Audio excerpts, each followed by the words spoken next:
Namo tassa bhagavato arahato samma sambuddhassa. Namo tassa bhagavato arahato samma sambuddhassa. Namo tassa bhagavato arahato samma sambuddhassa. Good morning, everyone. So today we are going to further discuss our topic that we have discussed so far. If I give a brief reminder, like we so far have discussed about the ultimacy and the basic characteristics of what is the ultimacy advocated or mentioned in the Theravada tradition. Then we came into a topic called Paramatthadhammas and discussed its characteristics. Then we started to briefly explain what are the Paramatthadhammas mentioned in the Theravada tradition. What are these realities? So we found chittas, cetasikas, rupas and few other realities as mentioned in books. Then we gave some explanations on basically on cetasikas. Each cetasika we explained in brief. And then we came into combine what sort of chittas they associate. Then we last week we briefly discussed about the akusala chittas and kusala chittas and also about the kama sobana chittas. The kama avachara group we could finish discussing. Today we are heading to towards rupa avachara, arupa avachara and lokuttara chittas, which are the spiritually developed grown up chittas according to the tradition. Then next week we will move to rupa, the matter in brief, and then we go into explain about the other ultimate natures like such as unarisen realities, anupanna realities, upadino and so forth, and cover the entire topic of ultimacy. Now if you remember, if you have the handout of the ultimate list of ultimate realities, we have so far discussed till the page number 4 till the page number 4 page number 4 number 8 is the last kama avachara chitta. Then we have 15 rupa avachara chittas are threefold as kusala, akusala, kusala vipaka and kiriya. Kusala vipaka and kiriya. If you go to the next page, you find 12 arupa avachara chittas. Then at the end of that page 8 lokuttara chittas. So we have 15, 12 and 8. These are the spiritual attainments mentioned in the Buddhist teachings. Buddhism always mentions about the practice, what we have studied, we have to practice and bring it into our lives. So in this practice, the Buddhist practice, the culmination is found in few areas, like we have a culmination in the concentration and also we have a culmination or the highest goal in wisdom. So normally we say the Buddhist training is threefold as sila, samadhi and panya. This is virtue or conduct. This is concentration, insight or wisdom.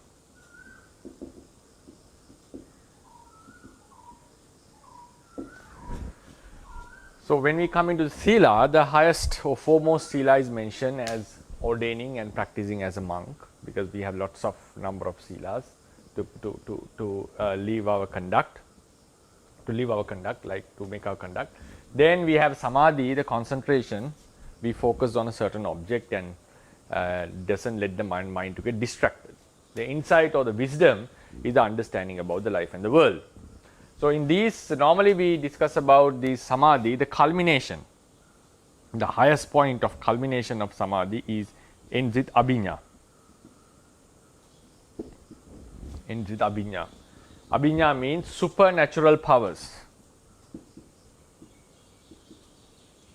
abilities. Supernatural abilities like like levitating, reading others' minds, looking into past lives, looking into others' lives. So these are the abilities that normal people doesn't possess. So one gets into concentration, develops concentration, and before getting into the supernatural powers, we have a stage called jhana. Jhana is called absorption in concentration. So after attaining the jhana, we come into the culmination called abhiññāna. So this is how the concentration is explained. Then when we come to insight, we have a stage called vipassana. I think most of us know this word. Then we come into maggapala.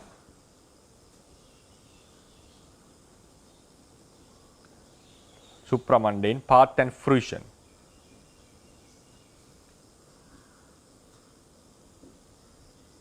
Path and fruition. This is the culmination in the insight. Normally in our traditions we only talk about the magga in terms of wisdom. Pala also we can insert. So just put it there. So in the path of wisdom, when we develop our insight, we come into a stage called vipassana, meditation. Then we come into the highest stage, reaches the highest goal of becoming a noble being. So when we develop our mind in the concentration field, we come into a stage called jhana, is the absorption concentration we call.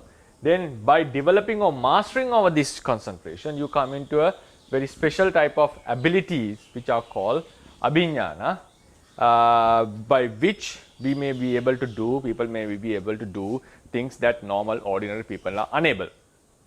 So this is the culmination in the practice. So insight, concentration and wisdom. So now what we are discussing today in this practice, so normally the practice is done by kamavachara chittas. If you go into the handout of chittas, in the first page we have discussed chitta is fourfold based on the sphere. 54 kamavachara chittas, 15 rupavachara, 12 arupavachara and 8 lokuttara, right? 8 lokuttara.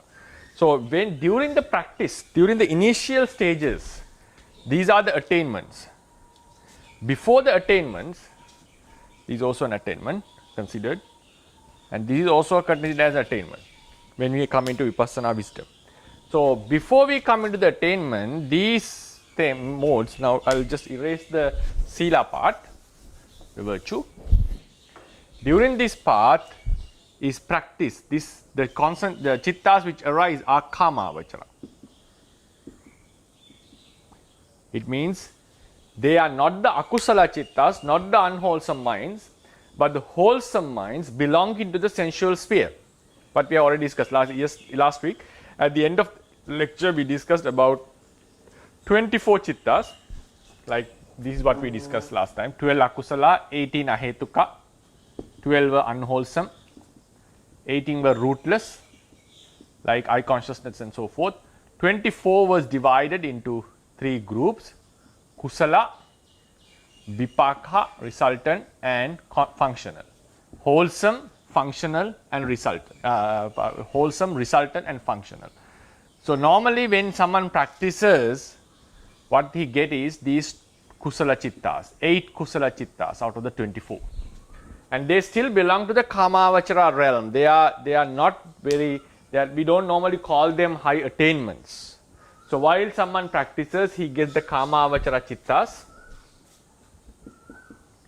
Then with the attainments, when we come into this jhana, we have either rupavachara chitta or arupavachara chittas.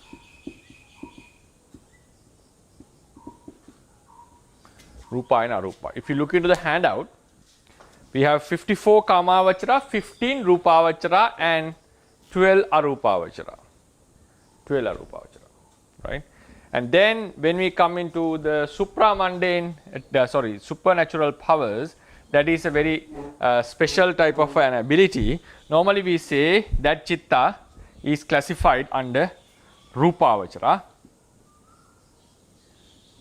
It's a specific chitta called fifth jhana.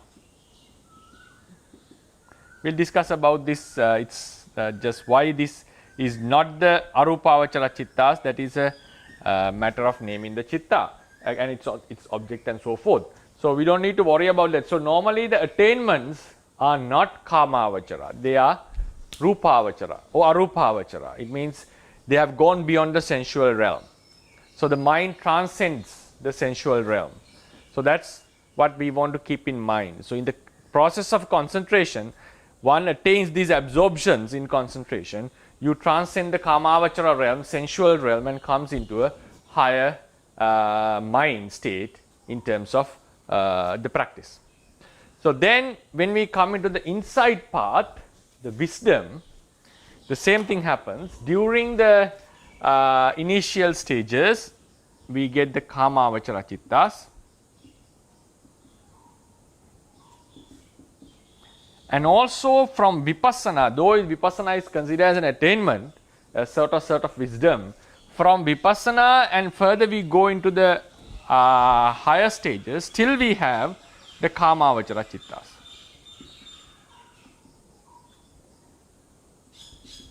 Vipassana is done by these chittas. If Arahant does it functional, so normally we'll focus on here, on these kusala chittas. Then, so the practice is normally done with kamavachara chittas during the vipassana stage. Then when someone comes into the Maggapala, those chittas are called lokuttara chittas. Lokuttara chittas. If you go into the handout, the first page, under the first classification, we have 8 lokuttara chittas. We have 8 lokuttara chittas. So we have altogether here 15 rupavachara, 12 arupavachara, and 8 lokuttara chittas. So they are found in 2 different paths. We get the rupavachara, arupavachara chittas when we develop the concentration.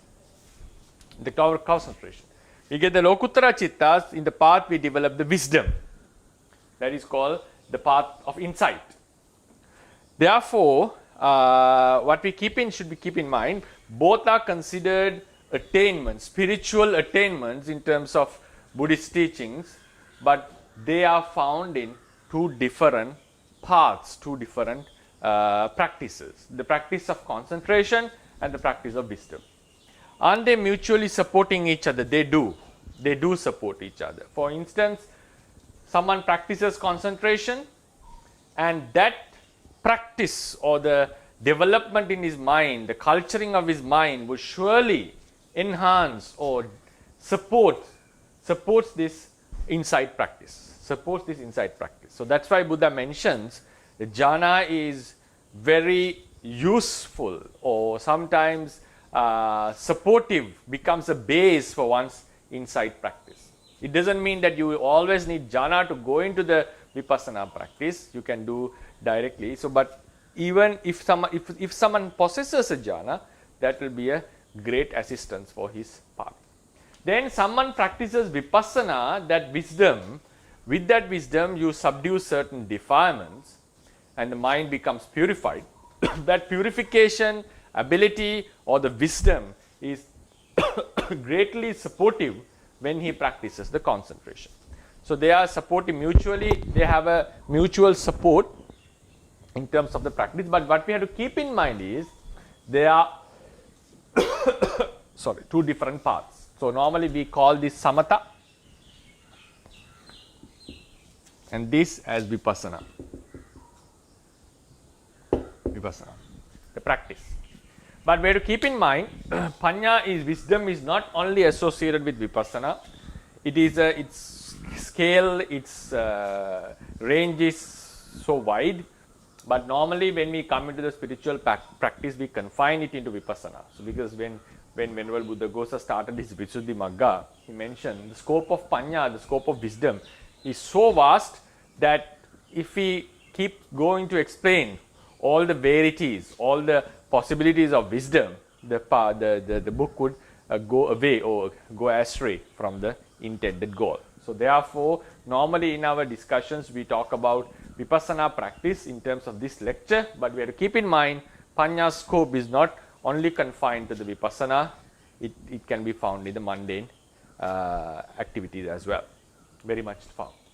Then, so these are the chittas that we'll be discussing today. So 12, 15, 12 and 8 chittas.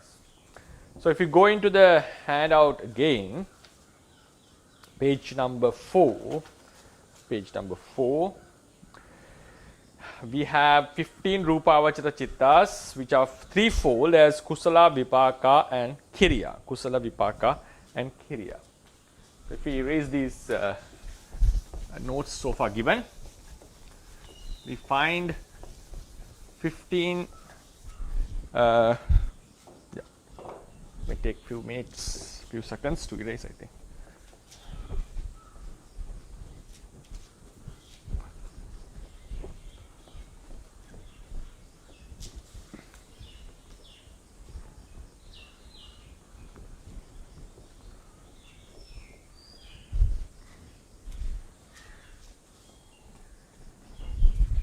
If you go back to the normal diagram of chitta,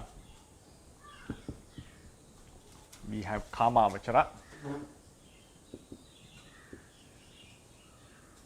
54. Then we have Rupa Vachara, 15. We have Arupa Vachara, 12. We have Lokuttara, 8. So here this Kama Vachara was divided again into Akusala, unwholesome, 12. Then we come into Ahetuka, rootless, like consciousness, like eye consciousness, ear consciousness and so forth. Then we have Kama Sobana, 24. If you remember, this was divided into 3 groups: Kusala, Vipaka, resultant. Kusala is wholesome, and Kiriya, which is functional. So 8, 8, 8. This is the diagram so far discussed. Then Rupavachara also we have Kusala, 5, Vipaka, the resultants, 5, and then Kiriya, functional, 5. Arupavachara is also the same.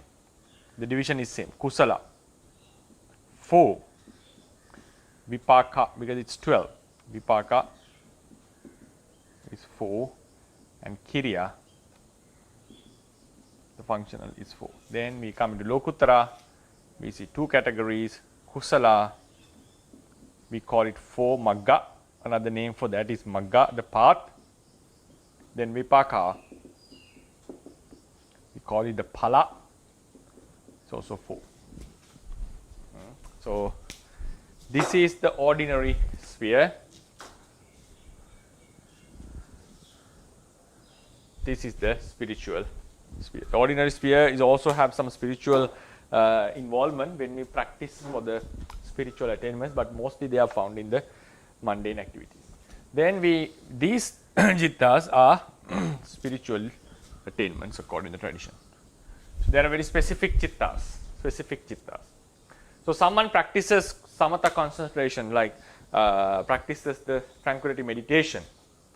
So if he is able to lead his practice properly according to the teachings, he would be able to come into any of these attainments. So a Putujana normal person practices, he would come into any of these 5 kusala jhanas.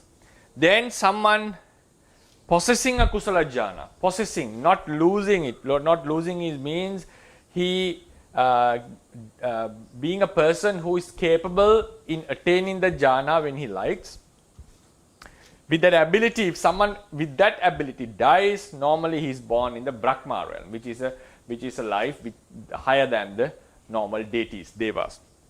So when he is born there, he gets the resultants as a result of this practice. So he will be born with one of these chittas, vipaka chittas, the consciousness which arises as the rebirth consciousness in those Brahma realms, and also performing the bhavanga and chutti functions also.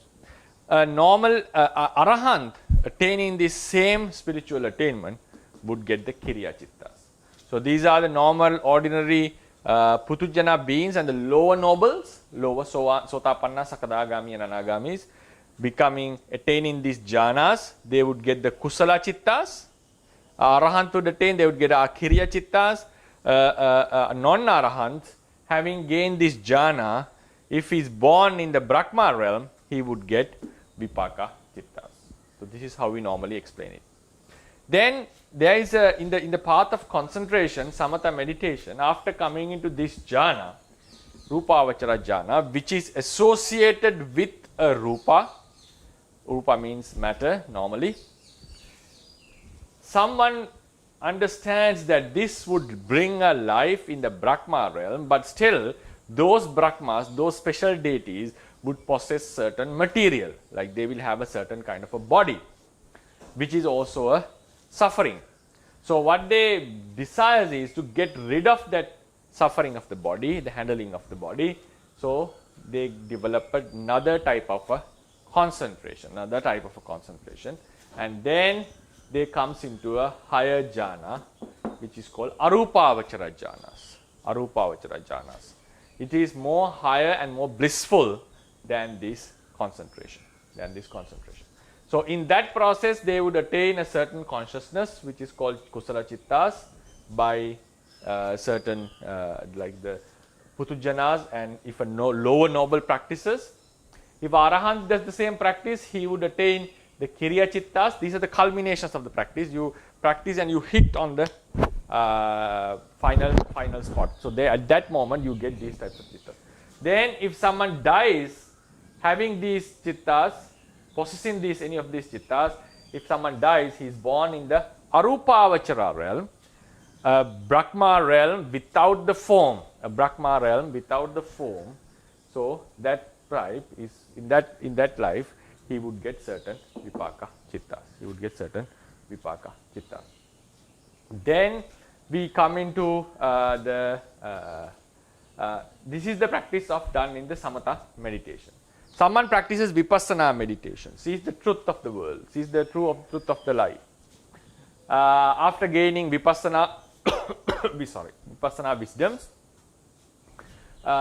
if he is able to overcome or cross the Sankarupeka Jnana properly, the last wisdom in Vipassana, he will attain certain paths which would eradicate the defilements inherited within us. This is called Magga. Then as a result, he would get a Palachitta, which is more blissful and which focuses on the Nirvana and which removes all the sufferings or the heats that were remaining because of kilesa. So this Magga Chitta eradicates the defilements, completely remove the defilements accordingly. Then as a result, we get a Palachitta, which is a higher bliss, and in which the noble beings are able to abide with for a longer period. So these are the spiritual, all are spiritual attainments. There are three types of Vipaka. So after someone gains a jhana, when he is born in the Brahma realm, he would get these kind of chitta. If someone gets Arupavachara jhana, he was born in the Arupa realm, he would get another this kind of resultant consciousness. If someone attains the Magga, like becoming a noble being, as a result, he would get a Palachitta. Palachitta, if someone becomes a noble being, like a Magga or Magga, attains certain Magga, now these Chittas are able to give a rebirth. They are born in a certain realm. But this Kusala is not going to give a rebirth. It would never give a rebirth. The Magga Chitta would never give a rebirth. So this Palachitta facilitates the noble being to abide with while he is still living. It's not a resultant consciousness in terms of giving a rebirth, because Magga is completely against the rebirth. Rebirth is a certain type of one kind of a suffering, one kind of the major aspects of suffering. So the Magga Chitta terminates the rebirth instead of giving a rebirth. So therefore Magga never gives a rebirth. It prevents. Now for instance, Sotapanna would never be born in the woeful realms. So he'll be born only in the good abodes, the blissful abodes. Anagami would never be born in the Kama realm, he would be born as a Brahma. So these, why a Sotapanna is only born in the blissful realm, it's not that the Sotapanna attainments gives that rebirth in the blissful realm, because his Sotapanna attainment removes the possibilities of getting a rebirth in the woeful realm. So eventually he is born in the blissful realm. So there is no other option for Karma to give results. It doesn't mean that Magga Chitta is giving him a result in the blissful realm.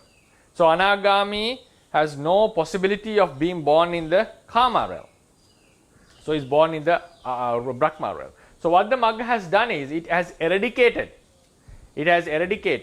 the possibilities of someone being born in the Kama realm. So he will be only the place he can be born is the Brahma realm. So therefore we have to keep in mind, unlike these two chittas, even they are termed as Kusala Vipaka Kriya and Kusala Vipaka, this Magga Kusala would never ever give a rebirth, causes a rebirth. It prevents the rebirth in certain realms. So it's happening in a negative means in terms of prevention. So Vipaka also, now these Vipakas arise as the rebirth consciousness in certain realms, but these Vipaka does not do such a function. They arise in the practice, and it is for the their bliss, like they could attain into these chittas and remain for a while, attaining the blissful state of observing the nirvana and getting rid of defilements. So these are the spiritual chittas. So now we go into explain these chittas briefly.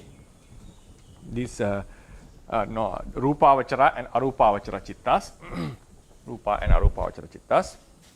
So normally someone practices the concentration in tranquility meditation. He will get we shall explain it in terms of kasina. We focus on a kasina, means one kind of a disc. Normally there are 10 types of such discs that we can focus. Some are actually like disc of a light, which are not hard material that we can see as in other cases.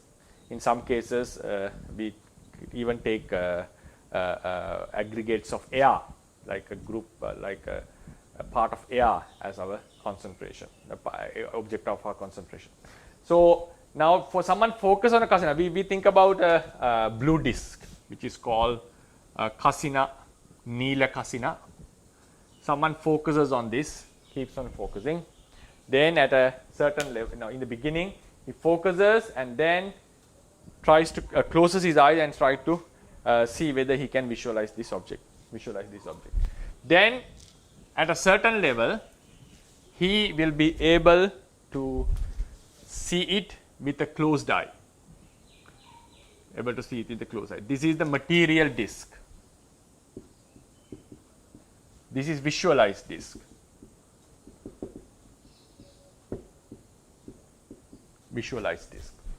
The material disc and the visualized disc.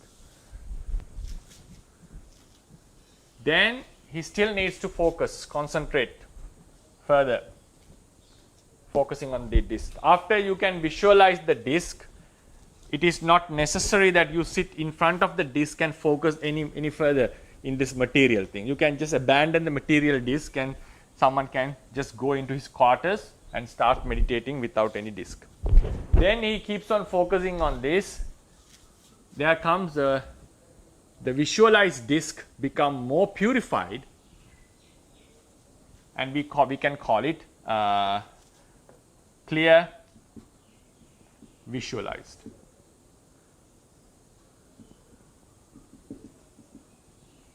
Disc. So in Pali we have few terms for that. These. So we call this parikamma nimitta.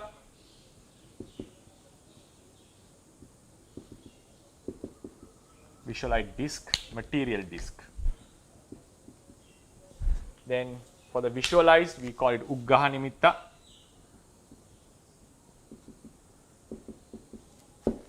Clear disc is patibhaga nimitta.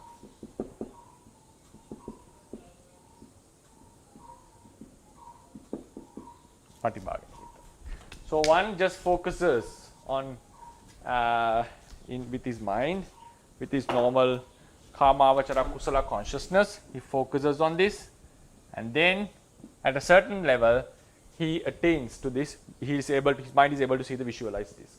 So this moment we call a certain level of samadhi, we call it Parikamma Samadhi.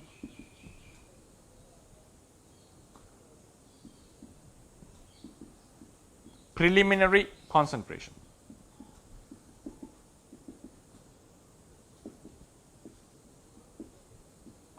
Basic level of concentration. Then he keeps on practicing further. He comes into this level. Then that samadhi is called Upachara Samadhi.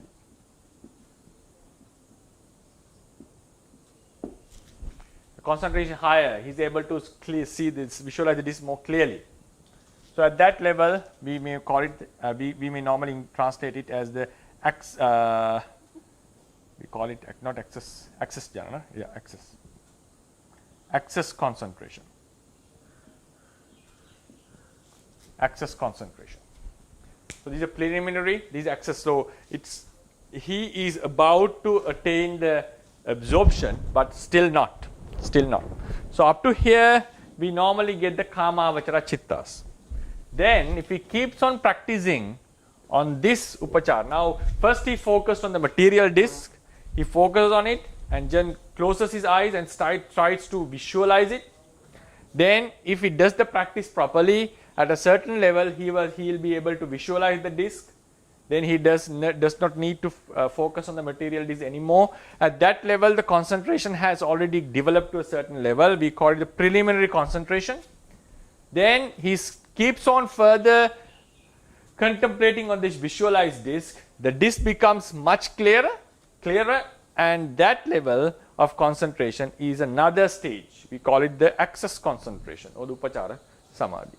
Then he keeps on focusing on this same cleared visualized disc. Then the disc does, now here the object has changed. Object has become more, has become a clear object. Now while the object remains the same, clear visualized disc is the Patibhaga Nimitta.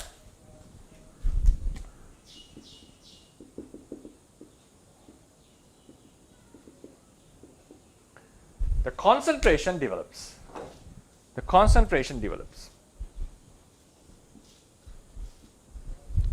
So we normally call that concentration, when you attain that level, it's called Appana Samadhi. Appana Samadhi means absorption concentration.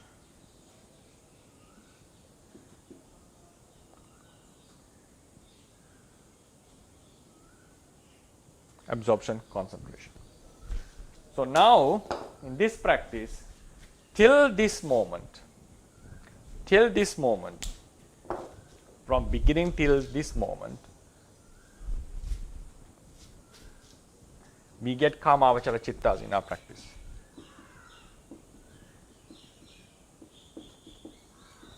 So when we hit here, we get the Rupavachara Chittas. You get the Rupavachara Chittas. So that Rupavachara Chitta is what has been mentioned. So if you go to the page number 4, that Chitta which has more absorbed in the object, which has a fixed object and which is very concentrated on a particular object, has the characteristics. So what are these characteristics? If you go to page number 4, we find Vitakka, the first Chitta, 5 Rupavachara Kusala Chittas. It has Vitakka, Vichara, Piti, Sukha, Ekagata, Sahita, Patamajjhana Kusala Chitta. What does it mean? It has 5 basic main characteristics, main mental factors. We have already discussed about these factors. Piti is the initial application to the mind. Vitakka is the initial application to the mind. Then Vichara, sustained application. Piti, the zest. Sukha, it's a Vedana, it's a blissful feeling. Ekagata, the concentration, the one-pointedness. So these chittas, this first attainment of this is associated with these 5 mental factors, which are attainments in the spirituality, in Buddhist teachings. Then what happens? The yogi, having attained the first jhana, we call it the first jhana, he further thinks, among these 5 mental factors which are found in the absorption concentration, vitakka seems to be a bit gross in terms of the spiritual bliss or spiritual purity of the mind. Vitakka appears to him as something which is bliss, because vitakka, it is necessary in the practice to go to the object again and again. Vitakka allows you to go to the object again and again without getting lazy or without stopping the practice, makes the mind more fresh. But that same vitakka in the unwholesome sphere, when it comes to the unwholesome side, it is very supportive in terms of thinking unnecessary thoughts, going into various types of sensual and unsupportive, unbending thoughts. So therefore, vitakka has a dual characteristic. All these cetasikas have dual characteristics, but in terms of closeness to the akusala, vitakka is more closer than the other mental factors. So he finds it as something disturbing or something as a burden to the further spiritual growth. So he wishes to attain a jhana without vitakka. So he practices again. Normally you don't need to practice from here. When you go from the first to the second stage, you started again from here and goes into the second stage again. So when you come into the second stage of the attainment, if you go to the number 2 chitta, the same chitta arises without vitakka. It arises with vichara, piti, sukha and ekaggata, without the initial application. So one number reduces. Then he further thinks vichara also appears to him, the sustained application appears to him as something gross. So he wishes for a jhana attainment which is without vichara. So he practices again from this stage to this stage and attains a jhana without vichara. His piti, sukha and ekaggata. The joy is there, the blissful feeling is there, one-pointedness is there, no vitakka, no vichara. Then he further thinks piti is also like a certain type of agitation of the mind. Happiness and having a pleasant feeling are two things. In terms of happiness, the mind is elated, it is joyful. So when feeling this happy feeling, the pleasant feeling is enjoying the object, it's enjoying its taste. When the joy is present, the mind is elated. So the yogi finds among these two, joy is much gross than the sukha. So he again practices the same meditation and comes into a jhana without piti, sukha and ekaggata, 4th jhana. Then he further thinks, out of sukha, among sukha and upekha, sukha is the vedana, pleasant feeling and the neutral feeling. Neutral feeling is more supportive to the concentration. So he again practices and comes into a jhana which is without sukha. Instead of sukha, because sukha is a part of the vedana, so there cannot be a chitta without vedana because it's a universal mental factor. So instead of not having any sukha, any vedana, instead of getting rid of sukha, he gets into a jhana with upekka. So it becomes upekka ekaggata. This is the 5th jhana. So this is the highest stage that one can attain, the highest attainment one can reach in terms of practicing rupavachara, like focusing on a material object. We start with a material thing and we visualize it, and the visualization becomes clearer. Then the concentration based on the same object, the concentration is developed. In the process, there was a gradual development in the concentration, that is true, but we can see how the object also has changed with the development of the mind. So the visualization or the object becomes clearer with the development of the mind. So when we observe the object, if the person has got a clear object, we can confirm that his concentration has already grown up. So these are the 5 chittas. Normally, this is how the practice is done. then these same chittas, now for instance, someone dies possessing a first jhana. I'll be explaining while erasing. Someone dies possessing a first jhana, he'll be born in the a certain Brahma realm, and his rebirth happens with the first jhana vipaka chitta. First jhana vipaka chitta. Someone dies with a second jhana. Dying with a second jhana doesn't mean that you have to have the second jhana while dying. So here dying with a jhana means dying with the ability to attain the jhana whenever he likes. So it means possession, ability to enter into a jhana makes him a person with a jhana. To be called someone a person with a jhana, you don't need to go into the absorption. A person who has a jhana may do some other activities. At that time he is not in the jhana, but still we call him a person with a jhana because he has the ability to go back into the jhana whenever he likes. He doesn't need to start from the beginning like the ordinary yogis. So if someone, how does someone loses this ability? Someone loses this ability to go into the jhana when he gets gross, powerful defilements in his mind. Maybe while he was doing something as some other activity, he gets a strong raga, lust or anger. He loses the ability, he loses the tranquility, and he is unable to go back into the jhana. So what does it mean when you attain a jhana that the defilements will be subdued? That subdivision or suppression remains as long as you don't lose the ability to attain the jhana. As long as the defilement arises because of whatever reason, till that he possesses the ability to go into the jhana. So that's what means as a person with a jhana. A person with the first jhana dies, he gets the result as the second row, second group, 5 rupa achara vipaka chitta. They are corresponding. First jhana kusala chitta gets a similar first jhana vipaka chitta. Second jhana kusala chitta delivers a similar second jhana kusala vipaka chitta. Third jhana kusala chitta gives results as a third jhana vipaka chitta. Identical. Fourth jhana kusala chitta results in fourth jhana vipaka chitta. Fifth jhana kusala chitta results in the fifth jhana vipaka chitta. Then if the same practice was done by an arahant, instead of getting kusala, he would get kiriya, the same chittas. So that's why we have 3 types of chitta. So then another useful information for many, I would think. Now we have 5 jhana factors. We have 5 jhana factors: vitakka, vichara, piti, sukha, and ekaggata. 5 factors. So this is the initial application.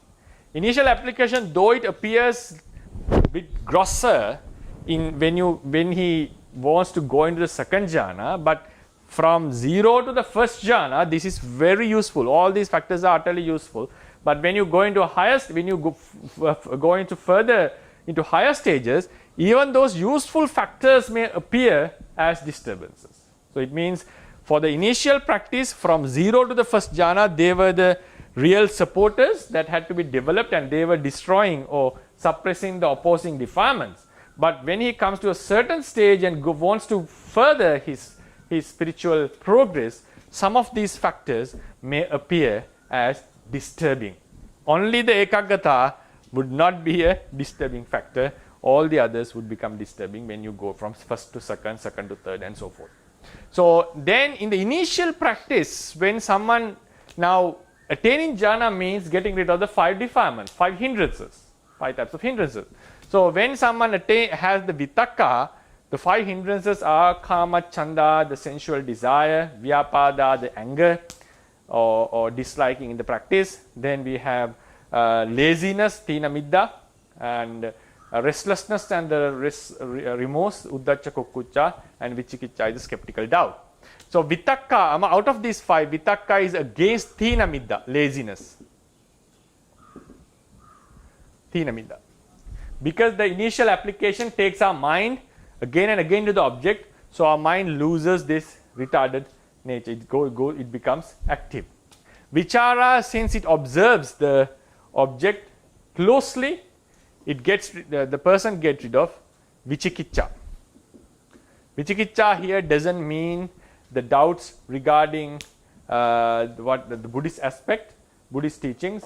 This vichikiccha is basically regarding the doubt one has about his own practice. Even a non-Buddhist, when he is practicing jhanas, if he has a doubt about his practice, or the doubt about the technique, doubt about the object, maybe about the teacher who gave the instructions, these doubts, and also about himself, whether I am able to practice or not, be able to attain or not, these doubts would get clarified when he observed the object closely. This vichikiccha is not related to the Buddhist teachings here.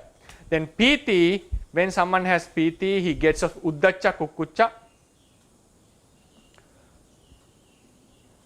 Uddacca kukkucca is restlessness and remorse, because if the mind is elated, joyful, we don't get such emotions.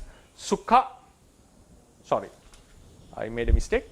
Uddacca kukkucca is sukha. Uddacca kukkucca. When the mind is enjoying, it doesn't get that restless and remorse feeling. Piti is against anger, vyapada. We call vyapada. So when someone is happy, he does. Now here actually vyapada, this vyapada that is suppressed by piti is now normally vyapada is getting angry about someone.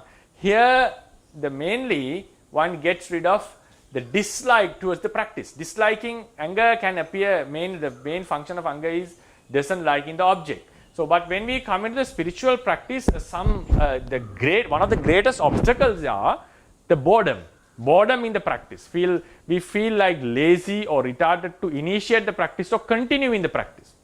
So this vyapada, which is called arati, disliking the practice, would surely bring someone away from the attainment. So only when one is enjoying the practice, the piti is present, he will be able to get rid of this boredom. So that's why piti is utterly necessary in our practice to attain higher spiritual progress. And even in the bojjhangas, we find the piti sambojjhanga, which is a highly necessary factor. Then when we get the ekaggata, one concentratedness, we get rid of kamachanda. We mean they get rid of, it's not supportive, get rid of the defilements. Kamachanda, normally we would say the sensual desire. So it mostly gives the idea of a lust, or sometimes the sexual or sensual lust. Here what do we mean is the ekaggata, kamachanda means the liking towards whatever object. Kamachanda can have various objects as its food. Normally its gross level is the lust, but the person who comes into the practice has in most of the cases has got rid of this lust. But the real disturbing kamachanda that needs to be overcome is the kamachanda to everything, whatever thing. Like sometimes when we are in a seclusion, we feel disturbed, or we feel like heavier if we are unable to talk with someone. If we are stuck in a certain room, if we are placed in a certain room, we just want to go out and explore the world. So these types of wantings are called kamachanda, the subtle wantings. Like sometimes when we are meditating, we just want to watch what the other yogis are doing, what is happening in the outside. So these types, and also the mind starts to wander in various types of objects. It likes to ponder in various objects, look into various objects. So sometimes people get interested in studies, interested in doing the monastic works instead of meditating while meditating. So these kind of thoughts are mostly triggered by a kamachanda, a subtle kamachanda. So how does ekaggata get rid of this kamachanda? Ekaggata means one-pointedness. It means our mind is satisfied in one particular object. So when we get a concentration, it means mind doesn't need various objects. So if we think in the other way around, like if our mind is well concentrated and mind doesn't go into other objects, it means the mind is really enjoying that particular object.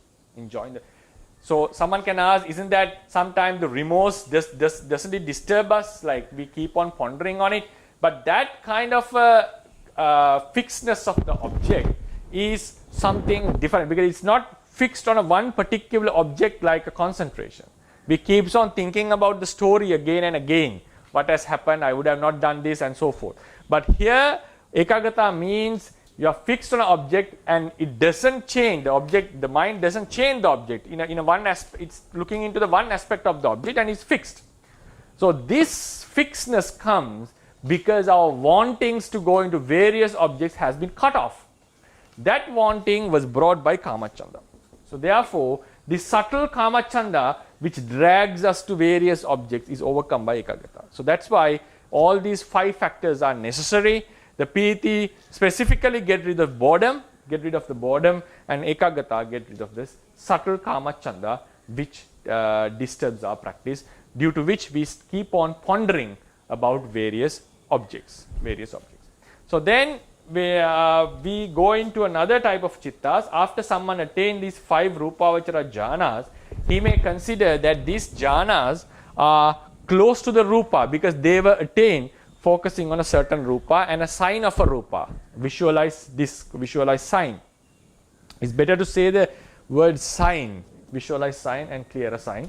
Anyway, then after he understands that this is still connected with rupa, so then one understands this the life with a rupa is a real obstacle or real we call a burden to our life. So he wishes to attain a life without the form, and also he gets rid of the desire towards the matter. So having get rid of the desire toward the matter, having get rid of the desire toward the sign of a matter, he practices another jhana, another types of jhanas which are called arupavachara jhanas. There is a slight different procedure. Now I have no time to explain it. So then he goes further and attains these 4 jhanas: akasa nanchayatana kusala, vinyananchayatana kusala, akinchanyayatana kusala, and neva sanya nasanyayatana kusala. So these are 4 stages. One first attains the first arupa jhana, then goes into the second arupa jhana, third and fourth. So if someone has these arupa jhanas, he will be born in the arupa realm with the vipaka chittas. Then if Arahant does this practice, he gets the Kiriya Arupavachara jhanas. So this is the normal samatha practice. Now one practices in the Lokuttara realm. Lokuttara realm in the sphere of wisdom. Someone practices insight meditation step by step, and then comes into a first stage attainment called Sotapatti Magga, by which we eradicate 3 types of fetters, Sangyojana. Then he is bound to be born in the Kama realm only maximally for 7 times, not more than that. He can be born in the Brahma realms many times. Then Sakadagami person, he again practices Vipassana. He doesn't need to practice from the beginning, starting from the Udayabhya Jnana. It means even in Samatha meditation, one has to practice from the beginning, but from when you go for the first jhana to second jhana, you start from the middle. You don't need to start from the initial stage. So likewise in Vipassana, someone attains the Sotapannahood. If he wants to go from Sotapannahood to Sakadagamihood, he doesn't need to start from the very beginning. He can start from a certain stage called Udayabhya Jnana and go further. And when someone attains Sakadagami, he reduces the number of lives in the Kama realm, the possible lives. When someone attains the Anagami, he is not possible to be born in the Kama realm. He will only be born in the Brahma realms. Then someone attains Arahanthood, there will be no rebirth at all. He will be free from all the suffering. Because all these 4 Magga Chittas, they cut off the defilements. So their main function is to get rid of defilement. Then as a result, he may get Palachittas. Which facilitates their blissful attainments. They are blissful, like he is able to. Now one attains the Magga Chitta by which he cut off the Kilesas, then the Palachitta occurs. Then again later on, a Sotapanna would practice Vipassana meditation, and instead of going into Sakadagamihood, he would abide with the Pala Chitta, the concentration, the resultant consciousness of the Sotapatti Magga Chitta, the corresponding Pala Chitta. Then he will be able to remain in that concentration for a certain period of time. So it's like if I just give a hint or just a brief explanation how it happens in terms of a diagram. A person who is practicing vipassana meditation, we do it like few javana chittas arises, ordinary chittas in vipassana. Then at a certain stage he gets into at the moment of attainment, normally ordinary means vipassana chittas arises for 4 times, and then he get the magga chitta, by which eradicates the defilements. Defilements are eradicated. Then the phala chitta arises for 2 times and fall back into bhavanga. Bhavanga is a normal chitta, right? So this is the phala chitta. Then this is the attainment.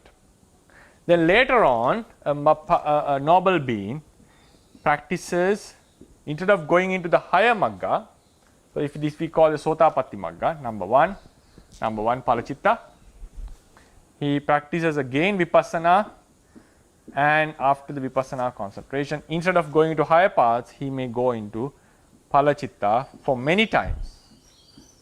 Similar phala chitta would arise many times. So we call it abiding in the phala samapatti, right? The number is not determined how much they can stay, right? So this is the function of phala chitta. So why this phala chitta, he was able to abide with this phala chitta? Because he has attained the magga. So these are resultants of magga. Here the resultant doesn't mean that the phala chitta would occur naturally to him.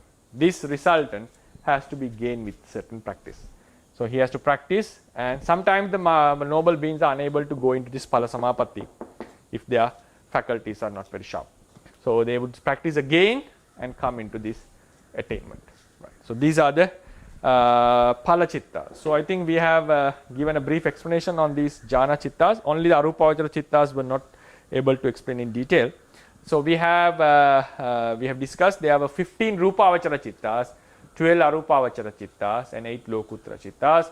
Rupavachara and arupavachara, these chittas are threefold, each are threefold as kusala, vipaka, and kiriya, and then lokuttara chittas are twofold as kusala and vipaka, and their function is likewise. So I'll be concluding the lectures on chitta from today. Next week I'll be talking briefly about the rupa, what is the matter explained in the Theravada tradition, and then go into the other topics of the ultimacy. Yeah. So this will be the lecture for today, and I give the opportunity to ask you questions. Thank you, Bhante. Sadhu.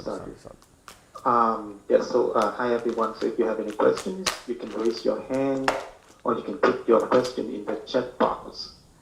Hi Bhante. Like last week, we still have a question. So could you please answer the question, Bhante? I think the question is about memory. Okay. About the how the memory remains. Store, right? Yeah. And also there was another question raised by Mr. Ananda about the subjective and objectivity of the flavor that also need to be explained. So the memory question is a very, very broader topic actually. So what we can do is we can just mention some of the factors that facilitates the memory and how it functions, but it would take a long. It's a completely separate long topic how it performs. It's not a simple, according to us, our understanding. It's not a simple answer saying this is the memory. Especially our Bhante Devananda did his MA thesis on this topic about how the memory functions in the Theravada tradition, and assisting that thesis, I also got a lot of understanding how the Theravadians have explained about this memory within the doctrine. So normally, when we discuss about the memory, we have few aspects to think about. It's like first is the input, then the output, like it comes out, there are two outputs, recalling and recognition, then retaining. The retaining. So input, recalling, outputs are recalling means we are able to recall something which has happened in the past. That is a one type of a memory. Another aspect of memory is when we see a certain object, we recognize it. This is this person. So at that moment, even though there is no such a recalling, now for instance, we meet a friend, we don't need to recall his name and so forth. Instantly we recognize it. One can call it as a recalling, but we don't need to think who was he and what this is what my relationship with him. For instance, we see our parents. We just recognize this as our parents. So recognition is mostly with the present object that we have encountered, but we are familiar with it. So we call it recognition. Recognition is possible only if there is a memory about someone. So sometimes we may forget someone's name.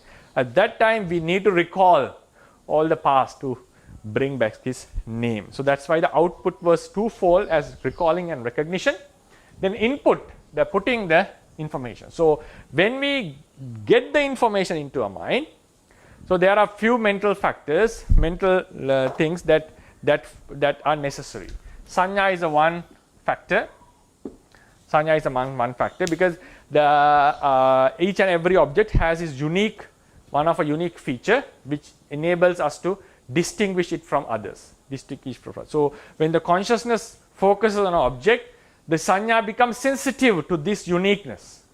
So what happens? That sanya causes a certain kind of effect to the mind. We attribute it in the Upanishaya Paccaya, like this sanya becomes sensitive to the object, the uniqueness of the object. It leaves a certain kind of a memory trace within the mind.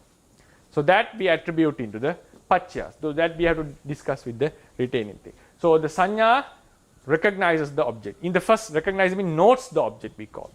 And sometimes when the sati is present, sati, the mindfulness, well-focusedness, it's a little bit closer to concentration. Now his mind is freed from defilements. At that time, whatever the object we take remains in our mind strongly. So sati does a great job in taking the object strongly, very well. It holds the object well. And sometimes the panya is present. It also keeps a strong memory within us. That's why memorizing something with the meaning, or knowing the meaning, or without knowing the meaning, it's very easy for us to remember the quotation or the sentence, knowing its meaning. Because when the panya is performing, it leaves a very strong. The object is clearly known. Knowing it clearly would surely gives a strong memory into us. And then we can talk about javana chittas with asevana. Any javana chitta with asevana. Javana chitta asevana means it's not that the pala chitta is excluded. The strong chittas we can just call javana chittas. Javana chittas which have a powerful cognition would most of the cases in javana chittas also facilitates this taking, this knowing. So these are the normally factors that facilitates our strong clearance in the knowing. So when we recalling happens with all the atita rammanika chittas.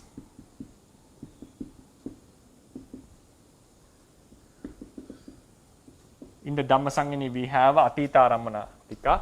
So there are 40 odd chittas in the atita rammana. When we recall, not all are counted. Most of the chittas that fall into the javana group, they are able to recall something. So there is the ability of these chittas to recall something which has happened in the past.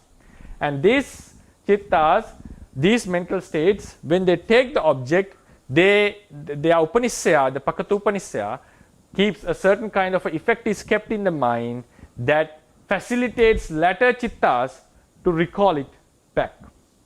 Then the recognition happens only with sanya. Recognition happens only with sanya. So now the sanya noted, sanya is able to recognize. But it's not that recalling has no, normally sanya doesn't play a huge role in the recalling. Sanya plays the role in recognition only normally.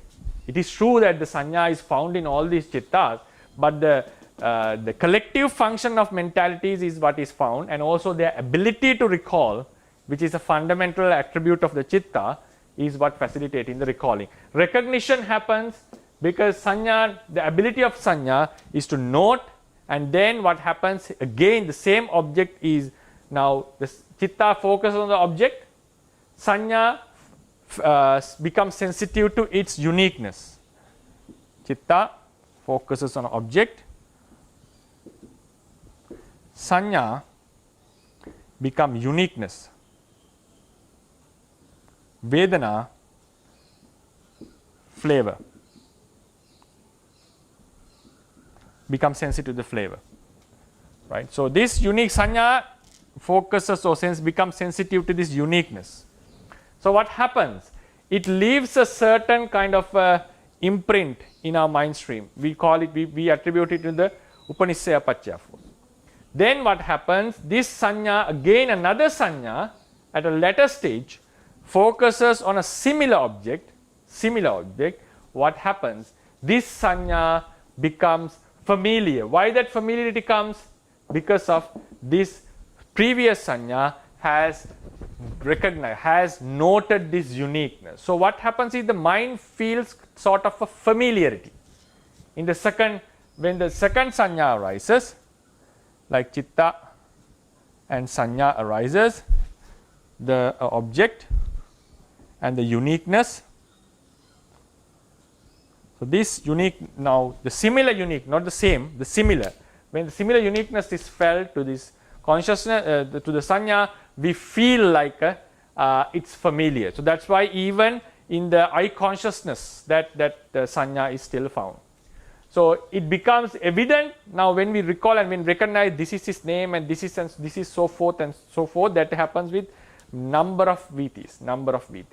The basic, very basic function is that uniqueness is felt by the sanya, and the second latter stage, that similar uniqueness is felt by the sanya. So we feel sort of a familiarity. If the connection is broken, the paccaya sati, that will come later, the paccaya sati, the Upanishad force, if it is not very strong, the sanya would not feel that familiarity. So what happens? We have to recall back and find who was this person. I have seen maybe some sort of a familiarity was there, but not very clear.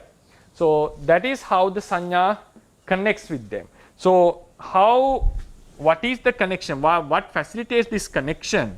The retaining, which normally the forces are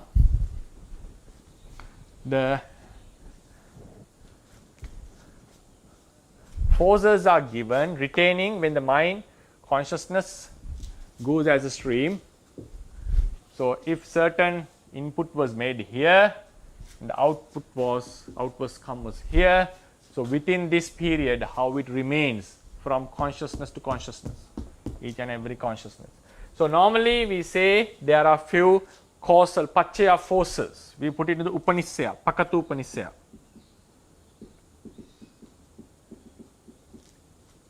A certain kind of energy or a certain kind of a force remains within our mind stream, which interrupts or which not interrupts, which affects the mind stream. So a similar, when a certain object was taken strongly, that paccaya force remains within our mind. When the necessity conditions come, this paccaya force causes the mind. Sometimes it gets activated and suddenly we start to remember something. Or a similar object comes to us. This paccaya force facilitates, it activates at that time. So what happens? Our mind becomes familiar to the object. So likewise, these recognition normally happens with that. Most of these cases, these paccaya forces, the recognition paccaya force, the paccaya force which recognizes is forgotten from life to life in the human realm normally.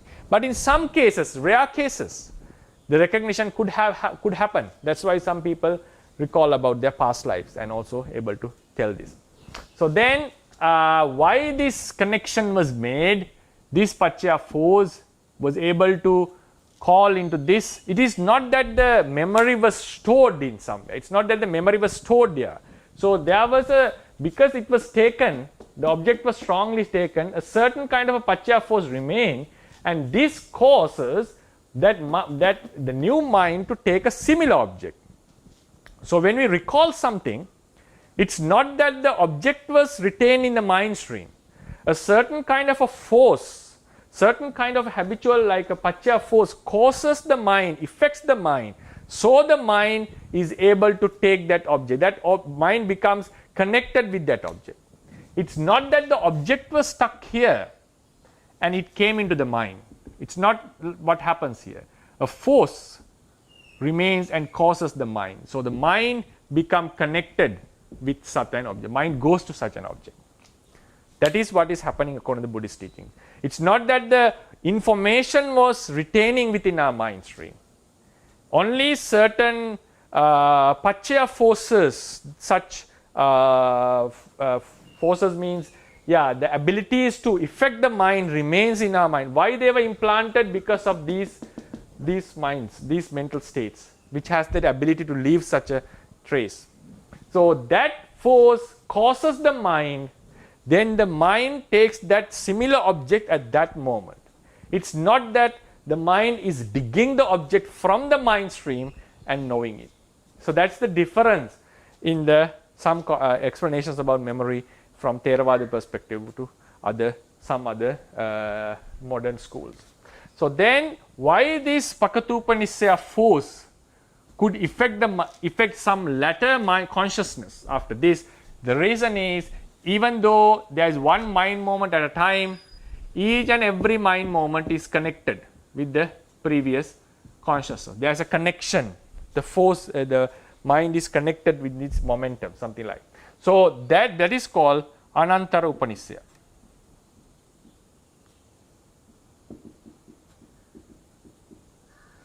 Anantara Upanisya. So because of this Anantara Upanisya, they are connected. So the Pakatupanisya force which was planted here could affect a different mind. So it could affect a different mind, maybe in a different location even, as long as these mind streams are connected to each other.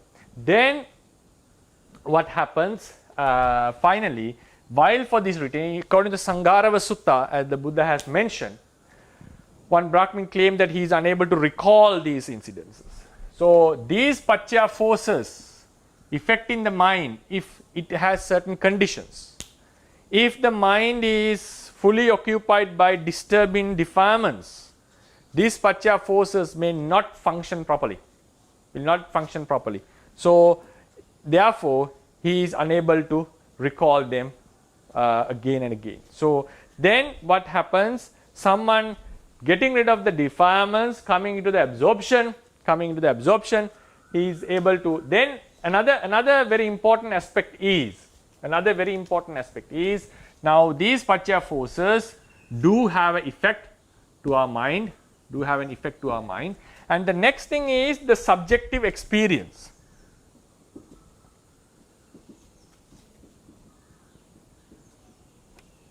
Subjective experience.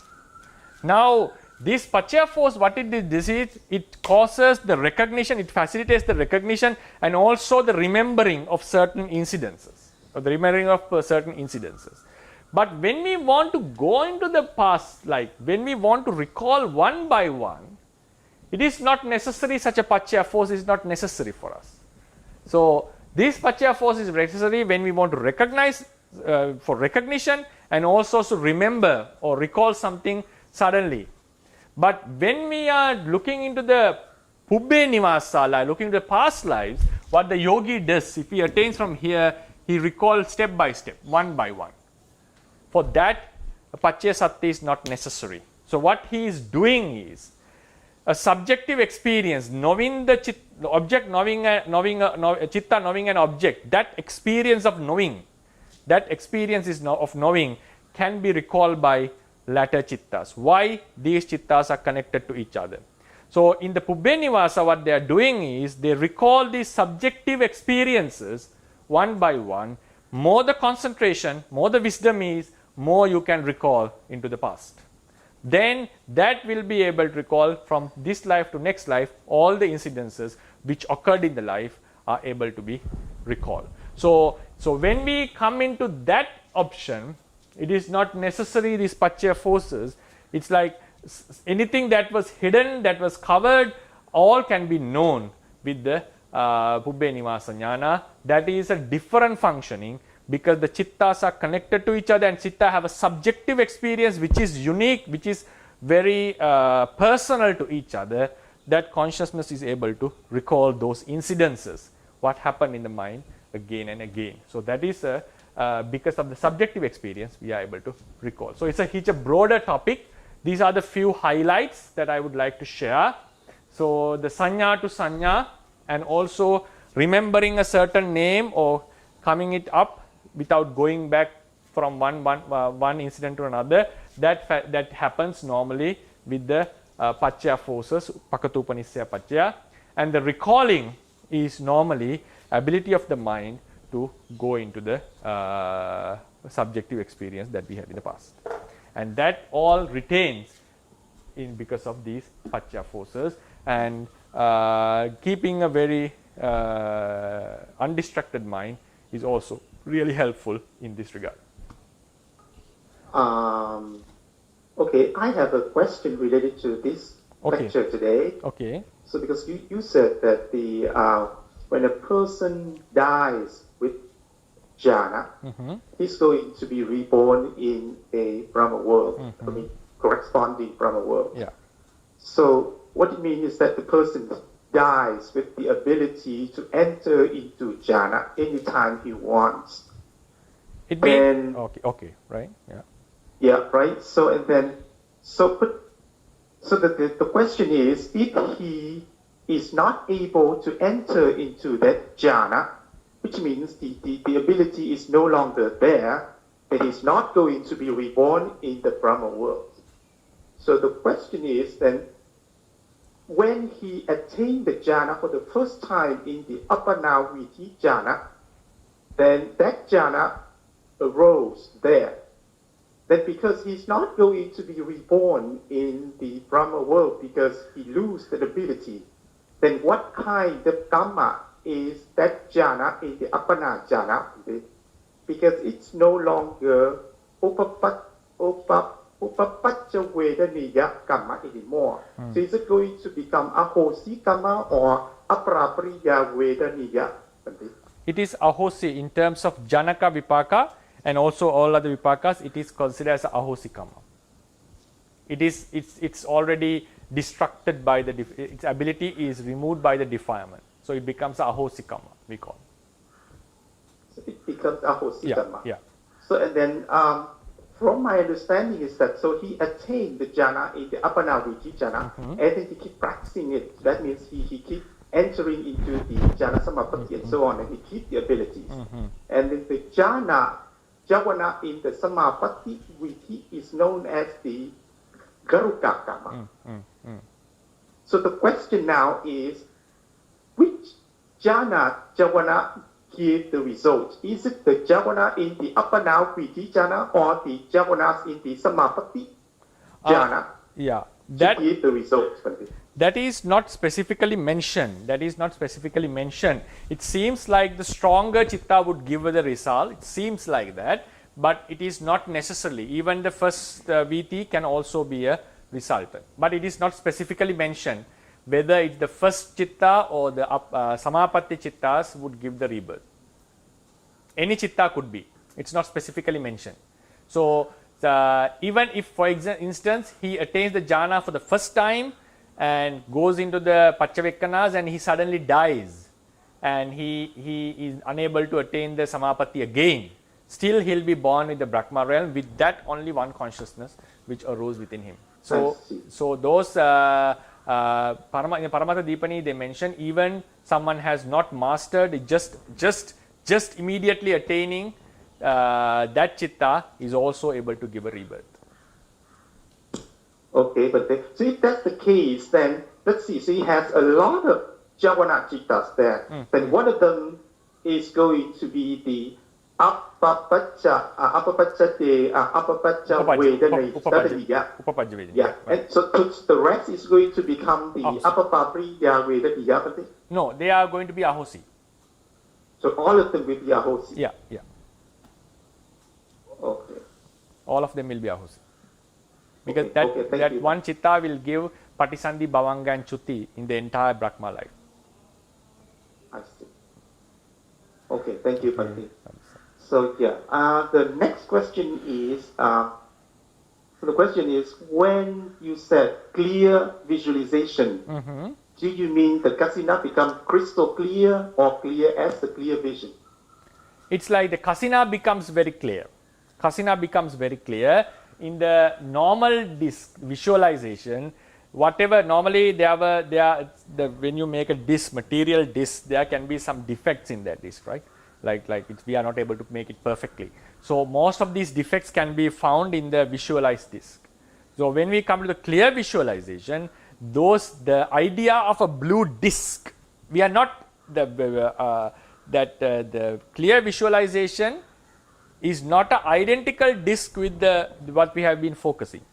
The visualized disc is more closer to what we have originally been focusing, the material disc. So that's why most of the defects that are found in the material disc can be seen in the visualized disc. But when we come to the clear visualization, the idea of a blue disc become more vivid, and then those defects are no more found in the clear visualization. So it's not a visualization of we can say it's a clarity in the vision, but it's better to say the concentration has developed, the idea of the object is more clearer. It's an idea like a Panyat concept. So idea is clearer, so the disc has become more clear. So therefore that we need to go into what is the object of kasina. Object of kasina, we say now for instance we make a blue disc.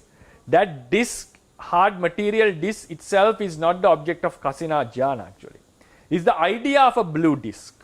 Now when we focus on a blue disc, blue colored disc, if we consider this as a blue disc, now this, just consider this is blue color. So now this, when we say blue, we have two meanings in it. We can either refer to the blue color or we can refer to a blue thing, something which is blue. So something which is blue means the blue is predominant in this object. This is an object made out of 4 great elements in which the blue is also predominant, can be found. So the second meaning of blue is, we call blue to the entire object together with the 4 great elements and also together with the color. In the first instance, we call just the blue color of the object. The blue color remains in the object. The second aspect, we are taking the entire object as blue, a blue object. So this means a blue thing. If you take it as a disc, a blue disc. So blue disc is a conceptual idea based on the ultimate realities that we found here. So what we are focusing in the kasina is this idea of a blue disc. Sometimes people may think like you look into something and when you close it, you can see a certain light image in our mind. Like when we close, we look into a light bulb. Then we just close our eyes, we can still see a certain image. This is not the object of kasina. This is just something which has happened physical. It's a physical effect. Object of kasina is the idea, the blue disc, the hard disc, the water disc or something. So this idea, it's a conceptual one. So when we keep on reminding this idea of blue, what happens in the beginning, based on the object because obviously we focus on the object or on a certain object to take the idea clearer. So all the defects in that object can be found in that first visualization. So then we keep on looking into that object, observing that object, again clarifying the idea of a blue disc again, blue. Then what happens? The idea of a blue disc become more clearer. So idea of a blue disc, the pure idea of a blue disc doesn't have these defects normally. So that's why it says defects of the nimitta are not found in the clear visualization. So that's how we explain. It's now object, the clear visualized object is not the identical object that we were observing. So, in the end what has happened, our focus has shifted from an ultimate object into a conceptual object. The conceptual object of a blue disc is pure or clear from all the defects. Okay, thank you, Bhante. Sadhu, sadhu, sadhu. Please go ahead, Sayale Punya. Yes, Sally.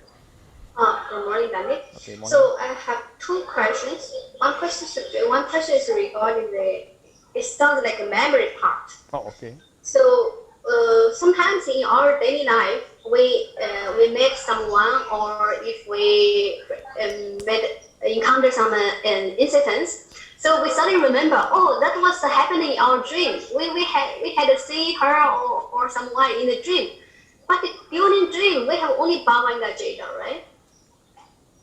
So During only the dream. Bhavanga Jeta function like that. So how can we, in the daily life, we recollect someone, oh, we had met her in our dream? So, dream we normally call the state of Kapininda, the sleep of a monkey. Sleep of a monkey. Monkey sleeps on trees, and it is unable to go into a very deep sleep like human beings who does sleeping on a bed, because if he goes into a deep sleep on the treetop, there is a possibility that he may fall down. So normally the monkeys in the forest are not going into a very deep sleep like the humans does while sleeping on a bed. So they always suddenly, when they go down, like their body starts to fall down, they suddenly wake up, unless he finds a good place to sleep without falling down. So this is called Kapininda. So when in the dream, what happens is our mind is in the bhavanga. Our mind goes into the bhavanga while we are sleeping, but when we dream, certain chitta vittis arises. Those chitta vittis are weaker. They are weaker, but still javana chittas arises. With these javana chittas, we see the dreams. But these javana chittas are frequently occupied by bhavanga chittas in between the vittis, more bhavanga chittas. And then these vittis, like we have bhavanga chittas, bhavanga process, and then suddenly we have viti processes, again bhavanga, again viti.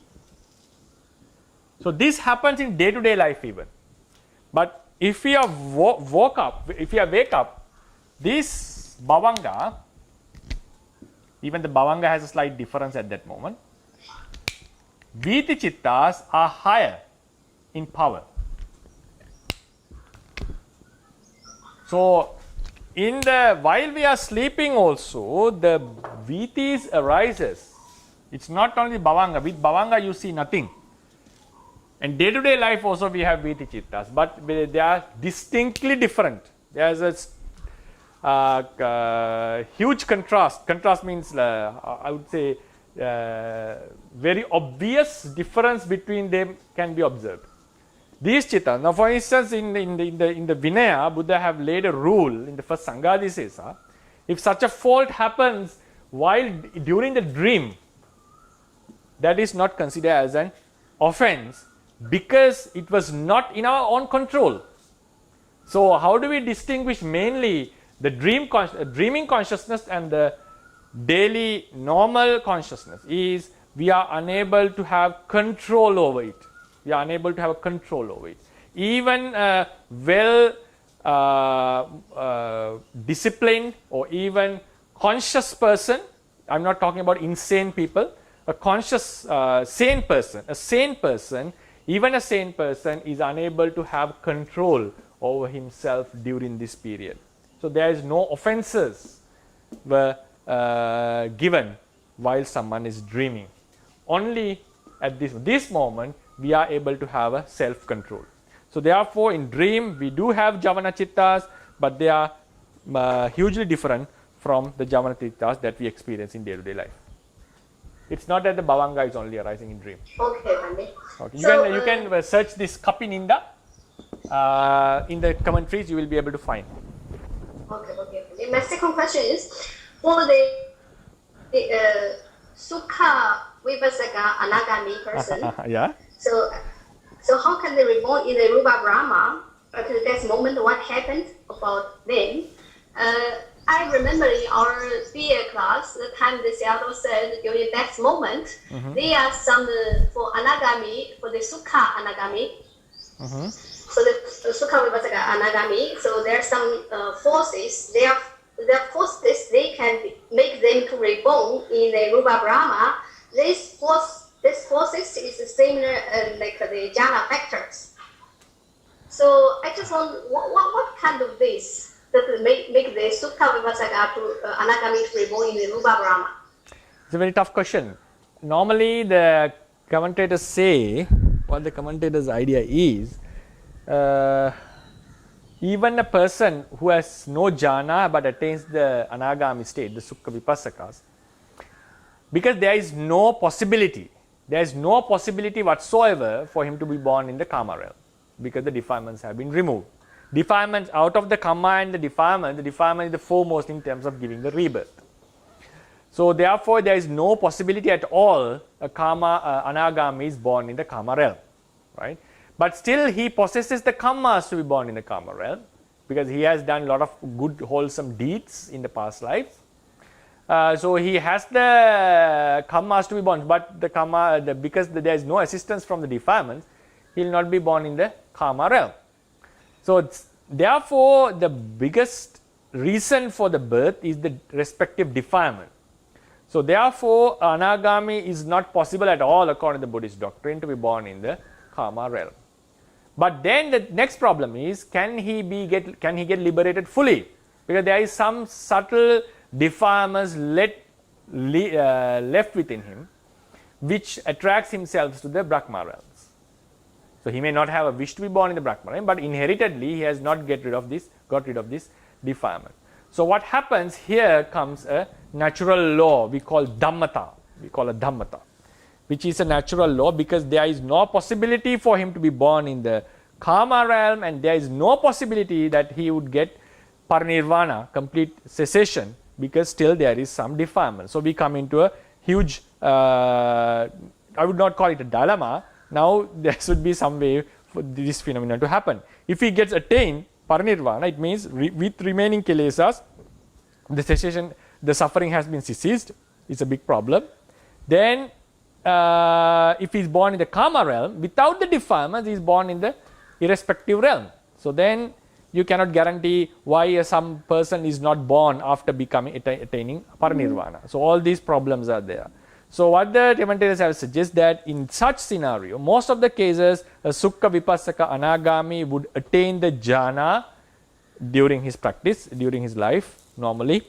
But in case, it's not because that he wants to go into the Brahma realm, normally it would happen, and he is more into secluded life because he has given up all the karma desires. So normally, naturally, such a person would go into a higher concentration. That is the natural phenomenon. Mostly can happen, but it's not a must, because there are some arahants also who has not mastered the jhanas. Then the explanation comes in if he dies suddenly without getting into the jhana. Even a sudden death, the example is extreme. Like while he was sleeping, someone comes and cut his head, where there is no opportunity for him to get conscious about it. So even at that moment, as a law of nature, this is the point where the law of nature comes. Law of nature which cannot be violated by any means. Even the Buddha cannot, no one can violate it. One chitta would happen after another chitta. If karma was done, result would come into that particular mind stream only. So likewise, the law of nature comes forth because he is unable to attain the parinirvana, he is unable to be born in the Kama realm. So as a law of nature, somehow, some way or another, he would attain the jhana before his death. Then he possesses the jhana and he dies and he will be born in the Brahma realm. So the law of nature comes into the play and he would attain the jhana. That is how it has been explained.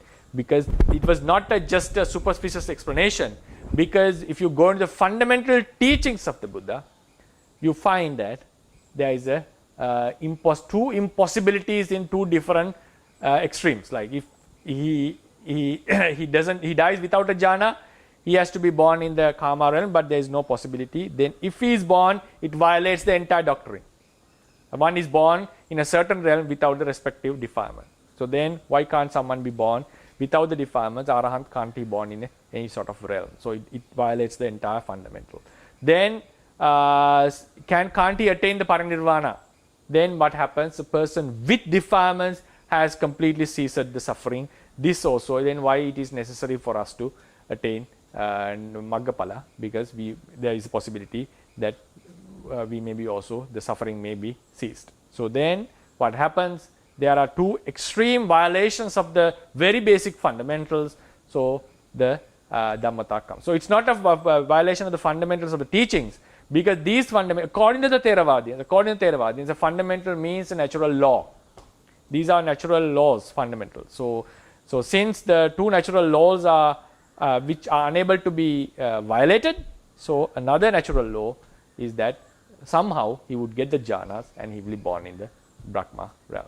Okay, thank you, Bhante. Sadhu, sadhu, sadhu. So the next question is, out of the four Sankata Paramattha, could you please remind us the difference between Upadino and Anupanna? Right. Because they seem very similar. Yeah, it's a good question, and I'll be attending these topics in another, not next week, the next week I'll be starting the Upadino Dhammas. It's a good question, like Upadino Dhamma, Anupanna Dhammas are the reality that are supposed to arise in future. And out of some Anupanna Dhammas, in some cases, the resultants, its karma, its cause in some occasions has gained the opportunity. Now we have to talk about what is gaining the opportunity, which I'll be discussing in another 2 weeks. The karma cannot give results just out of nothing. There is a point called phenomenon called getting the opportunity, finding an opportunity for the karma to give result. So after the opportunity is gained, it dominates that arena. That's why after the opportunity is gained by a certain karma, if a kusala karma gained the opportunity close to death, our mind mostly inclines toward akusala thoughts. If a kusala karma gains the opportunity, our mind inclines toward kusala. Not always, but it inclines. And also lots of good things happens into our life. Same thing happens with the akusala karmas. So what happens in such scenarios, now after it has gained the opportunity to give a rebirth, for instance, it can happen while we are living also. After it has gained the opportunity to give a rebirth, it's now, before getting the opportunity, we have the possibility to be born in the next realm, next life. Maybe, for instance, I hope my next karma has not gained the opportunity yet, so I'll be able to live for some time. So, but still, I have the potency to be born in the next realm.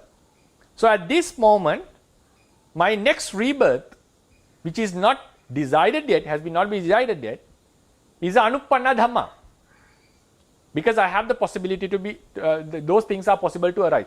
So, if any reality which has a possibility greater or lesser, if any reality has the possibility to arise, the reality that would arise is considered or coined as Anupanna Dhammas. So, among these realities, some, in the terms of now, think now my next rebirth, now if my karma for the next rebirth has gained the opportunity, for instance, if it is gained now, my next rebirth is now some sort of resultant consciousness is going to happen, but it has not arisen yet. So, but the karma, the main cause, has gained the opportunity. So, now I am much closer to this resultant. So, that resultant is considered upadino because the cause has gained the opportunity. Now, a doctor recently gave me a nice simile in a personal discussion about upadino and anupanna dhamma. She asked me, isn't this a good example? I feel it's a good example, so I'll try to bring it into this context. Think about birth of a child. The born child is the reality. Born child is the reality. Consider this as something which is going to happen in future. Now, a mother with a lady with a womb getting married with a father, a man, and they have a possibility, if they go into the intimacy, they have a possibility of giving birth to a child. So as long as the mother has a womb, and as long as she does the intimate act with the particular male, if I go frankly, so as long as these things are visible or possible, these things are happening, there is a possibility that a child would be born. The only thing that the child is not possible to happen, one thing is she doesn't do the intimate act or completely remove the womb. If the womb is removed, there is no possibility a child would occur. So as long as the womb is there, as long as the intimacy is happening, the possibility for a child is there. Now think, a child has conceived, the lady is conceived with a child. So in that occasion, the child has not been born yet, but the fetus is found. It's almost to happen. Now we can see a difference. The same child, the possibility of a child was there while the womb and the intimate act was happening. Now after the child has come to the womb, still it's not, I'm just distinguish that fetus and the child are two things in this case, what I'm saying. Fetus and child are two things, not the same in this simile. Still it's growing. It's not has grown up into a complete child. So, but now the result is almost to happen. There can be a possibility the child can die. So, Upadino Dhamma, the karma has gained the opportunity. We can suppress the karma and get rid of the Upadino Dhamma. It is a possibility is there. Always the possibility is there unless it was a Anantariya karma and so forth. So, now after the child is in the womb, now the child is supposed to happen. Now at this level, we can call child as Upadino. Now the child has become Upadino because it's about to get born. But before the fetus was there, the child was considered as Anupanna because the possibilities were there. Can't the child be called Anupanna while the fetus in the womb? Yes, still can. But not according to the Dhammasanganistika, but according to the Vipassana idea, still it can be called Anupanna. Whatever reality that is supposed to happen, whether the cause has gained the opportunity or not, it's Anupanna. If the cause has gained the opportunity, like the karma has gained the opportunity to give a resultant, that time we call it, specifically we can call it Upadino. So this is the two different things. So you can put Upadino Dhamma into the Anupanna category in terms of the Vipassana classification, not in terms of Dhammasangani. And also Paramatthadhammas can also be called into Anupanna. I will be discussing them, how they fit to be called Anupanna. So therefore Anupanna is the broader topic. Upadino is our part of them. Paramatthadhammas have a separate, distinct characteristic. At the same time, there is a way that we can call them Anupanna according to the literature. I will be discussing them separately and overall discussing their common characteristics in another. After the next week, I will be crossing over this Paramattha lecture, Paramatthadhammas, and coming into these topics. Yes, sadhu. Thank you, Bhante. Sadhu. So one more question and one more hand, Bhante. Oh, okay. I think I couldn't answer Mr. Ananda's question. Okay, we'll see what the question is. Yeah. Okay, yes. So the one question is, so this related to the memory as well, because when you talked about you explained about the memory, you mentioned the book Nivasa Lusati. Yeah. Right, and then you said that it is the subject experience because the mind connected to each other so it can recall. The question is, how does that work if you remember somebody else's past lives? That's a very good question. When we remember in the lives of lives of others, past life of others, which is a very difficult thing to be done. Normally, according to the commentary explanation, Pubbe Nivasa specifically refers to our own lives. Ability to recall the past life of others can be seen in the Buddhas, according to that. But there are a lot of instances that Savakas have done it. So there is no doubt Savakas can look into the past lives of others. There is no doubt in that, and it's also possible. So then how does he do it? Is it now recalling your own life with Pubbe Nivasa, recalling the past life of another with Pubbe Nivasa, and also recalling inanimate objects past? for instance, what was happening here 1000 years ago, even that is called Pubbenivasa. All three are called Pubbenivasa.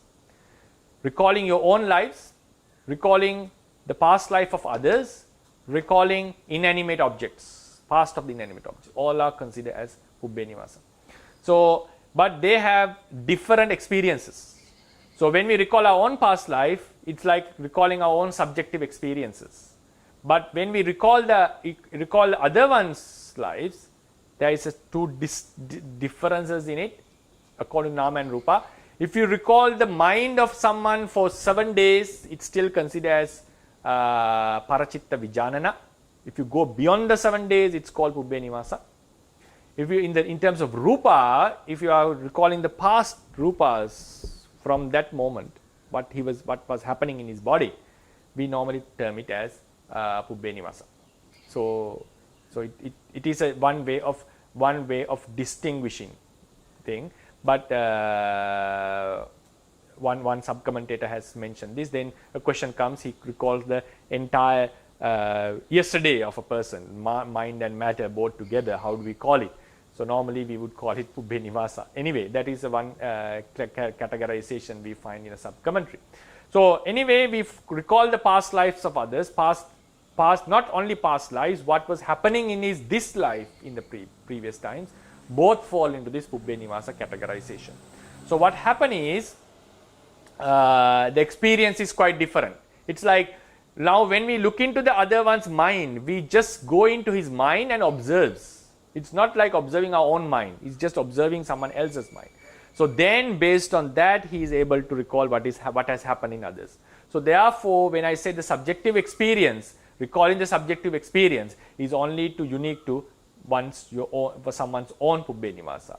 There's a slight difference in the experiences while he recalls someone else's. The possibility is there, because if you can look into the other's mind, it means you can look into the past of their minds. So it's a possibility is there, but the experience is different experiences would happen, recalling your own experiences and recalling other one's experiences. Okay, thank you so much, Pate. Sadhu, sadhu, sadhu. Please go ahead, Mr. Ananda. Yeah. Samtavasarai, actually my today's question is about Kasina. Maybe okay. I can ask it next time if you have time to answer the subjective, objective. What would you prefer? Subjective what? Yeah. Okay. Yeah. So, thank you. Yeah. So Mr. Anand was asking yesterday a very good question like object. We said the flavor of an object. I mentioned about subjective and objective. Objectivity and subjectivity. Subjectivity and objectivity. Subjectivity means we see a certain object, it becomes desirous or undesirous based on our own perspective. For instance, the same excrement which is really disgusting to the humans would be something pleasurable to the pigs or to the dogs. And the same food that is really tasty to one nationality, like for example Sri Lankans, would be really difficult to be eaten by a Westerner or a Myanmar. The food that are really preferred by the Myanmar people may be disliked by some other nationalities. Why is that? Our tongues have been used, our noses are used to certain smells, our tongues are used to certain tasters, and our perceptions, certain kind of, for instance, animals, some people cannot eat certain kind of meat, certain kind of vegetables. So these are subjective influence is greatly there. Objectivity means regardless of our perception, the object itself has an inbuilt quality of goodness and badness, pleasantness and unpleasantness. That is the objectivity. So I mentioned according to Buddhist teachings, basically we define the realities on objectivity. Like regardless of the person's perception or the idea, the object is considered as pleasant or unpleasant. So that's why the Buddha mentioned a pleasant object can be seen as unpleasant by Arahant. Unpleasant object can be seen as pleasant. So the first phrase itself indicates that the object already has or had a certain inbuilt nature of pleasantness and unpleasantness. So the Theravadians stand upon here, but at the same time, the subjectivity is also found. Now, if we go into a VT, now for instance, we normally have a few types of VTs, chittas, just to indicate. Then we have javanas. Then we have tadalambana. The subjectivity of the desire comes from here normally. The objectivity, the object is felt in its true nature, like based on its real flavor, right? We can insert here also. Sorry, this one is we'll just leave it apart. This vo and sa, these chittas have a they will fall into one category. It can get complicated if we talk about these chittas. So now here objectivity. Viti is the only reason, because there is no involvement of our thoughts into these chittas, knowing these chittas. But here sometimes the objectivity plays, because that's why most of the peoples do like certain pleasant objects. At the same time, there is a subjectivity. That's why a certain object that is desired by a certain being is greatly disliked or pushed away by another being. So therefore, when we come to the Javana level, subjectivity can be found. That's why the same Buddha's figure, which was really attractive to most of the beings, not only Buddhists, because of their ideologies, some would dislike him. Same would happen for Jesus Christ, who was considered as a very beautiful, handsome figure. Person who doesn't like his doctrine would try to adverse him.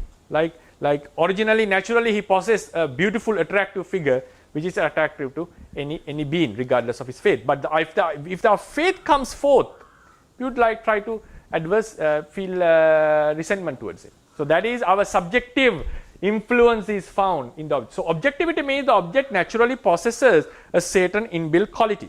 But then what happens, this is what I was mentioning last week.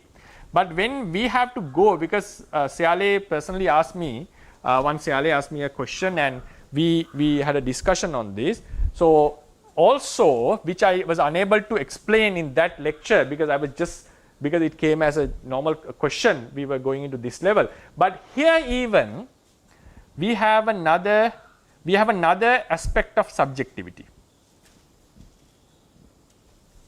Here what I meant by subjectivity is our thoughts, our ideologies, our cultures, how we are affected by our environment, the society, how the thoughts that we have developed, adversities or likings that we have developed towards certain things. So these things are what I call as subjectivity.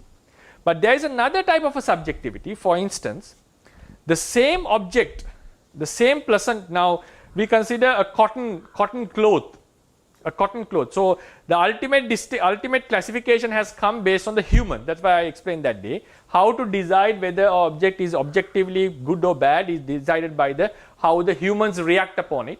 Whether that classification is perfect or faultless or faultful, that is a different case. That is how the Theravadians explain. Now, according to them, Theravadians, a pleasant cotton cloth, if I take this as a cotton cloth, which is not very pleasant to the hand, but anyway, if we consider this as a pleasant one, now this is considered as an object which has a good inbuilt pleasantness, because when I touch it with touch my hand with it, I feel a very pleasant feeling. But that same cloth which had an inbuilt pleasantness was touched on my eye, would give a completely different painful feeling, bring a great painful feeling. So what happens? The same object has brought two different feelings in us. So there is now the thing was, now a person who sees a beautiful color, and the same color was seen by a colorblind person, how he would feel, what kind of experience that he has. Is it a kusala vipaka or something that we have to consider. Now, in that sense, we have another subjectivity. Subjectivity means based on the conditions of your senses. The condition of your senses also plays a huge role in tasting the flavor. So that's why the same hot water, which was a very pleasant object to our body during the winter, would be a disaster. Like would be really brings torments our body if we take that same hot water at a noon in a summer. So the hot water hasn't changed. The thing is, based on the outer conditions, our condition of our body, so the conditions of our senses have changed. So the same object which was felt pleasantly would be felt unpleasantly in a different occasion. The same object, based on the nature of the senses, would be felt unpleasantly. So then there is a subjectivity which we cannot deny, that is based on the nature, the material nature of the senses. The same thing, sometimes I am not able to say whether this is ultimate classification or not. It is ultimate classification or not. When we are in hunger, any food would taste very pleasant to us, right? So likewise, there is another subjectivity that we have to bring here, that is the nature of our senses. So when we say excrement is liked by a dog but not by the humans, mostly the object itself has a bad quality. So it's liked by a certain being because of his, we call vipallasa, of its nature, the life is born into. Or maybe someone can say, also someone can bring an argument, because of his sensor, the nature of the sensors of the dog or sensor of the pig is slightly different. So he may feel a pleasant smell. I'm not sure if someone can bring an argument. If someone speaks like that, then we have to say, okay, even a pig would experience a pleasant smell. If the conditions of the senses are different from the humans, which we are unable to, surely will not be able to distinguish in any means, because we are unable to go into another one's sense and feel how they feel. So if we talk in the general sense, in the human our own experience, according to Theravadians, the object itself has an inbuilt quality of pleasantness and unpleasant. That's why many people tends to like a similar kind of object, while doesn't like dissimilar some objects, and terrifying objects. Most of the humans feel terrified in certain objects. Most of the humans will adore or like certain types of objects, like a sweet baby and so forth. Some may not like. There are certain exceptions. So likewise, the objectivity is found in the Theravada tradition. Our ideologies have also influenced, but the ideology influence comes only from here. But there is another type of subjectivity, that is the condition of our senses. In that case, even all these consciousness are affected by them. That's why the same hot water that was a pleasant object to our body became unpleasant in the summer. Yeah, that's the explanation that I would like to offer. Thank you, Bhante. Okay. Thank you so much. So I think we'll call it a day, because time has already passed. So thank you for joining. We'll meet next week, and wish you all the best.